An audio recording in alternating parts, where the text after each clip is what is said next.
Japanese electronics maker Kyocera showed off a new mobile phone that uses tiny vibrations in the screen in place of an ear speaker.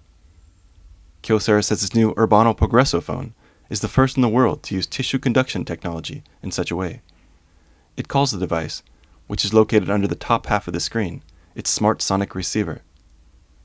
The vibrations produced by the phone are picked up by the ear physically, meaning it is clear in noisy environments. The company demonstrated this using a speaker that blasted out construction and other background noise. Conversation was still clearly audible above the ruckus. The vibrations produced by the phone can also be heard through headphones or other headwear that is attached firmly to the ear. The phone does have an external speaker on the back for ringtones and its speakerphone function.